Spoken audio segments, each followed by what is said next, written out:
গত 11ই আগস্ট ছিল আমার ইহানের জন্মদিন। এই দিনটা আমার কাছে অনেক বেশি স্পেশাল। দেখতে দেখতে আমার ছোট্ট বাবুটার 1 বছর পূর্ণ হয়ে গেল। তো আমার বাবুটা ঘুমাচ্ছিল, সেখান থেকে উঠে ওকে রেডি করে নিলাম। ওর বার্থডে উপলক্ষে ছোট্ট একটু আয়োজন করছি, বেশি আয়োজন করিনি।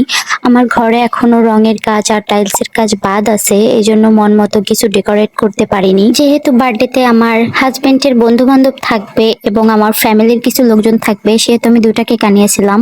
আনার সময় একটা কেক নষ্ট হয়ে যায়, যেটা দেখতে একটু খারাপ লাগছিল, তো কিছু করার নেই। তবে জন্মদিনের আনন্দে এসব ছোটখাটো ব্যাপার তো চলেই। যাই হোক, কেকটা আমার অনেক বেশি পছন্দের ছিল আর আমি বার্থডে থিমটা ব্লু রেখেছিলাম। আমার যেহেতু বেবি বয়, সেজন্য আমি সবকিছু নীল এবং সাদার ভিতর কেনার চেষ্টা করি। আর ওই যে আমার সেই ফুলদানিটা দেখা যাচ্ছে, যেটা আমি গত ভিডিওতে তোমাদের দেখিয়েছিলাম। আর এখানে আমার ভাবির সাথে একটু ভাব নিচ্ছিলাম। আর এই তো আমার ইহান রেডি তার জন্মদিনে কেক কাটার জন্য। সবাই মাশাআল্লাহ বলে যাবেন। সবাই আমার ছেলেটার জন্য দোয়া করবেন, ও যেন সুস্থ থাকে, ভালো থাকে।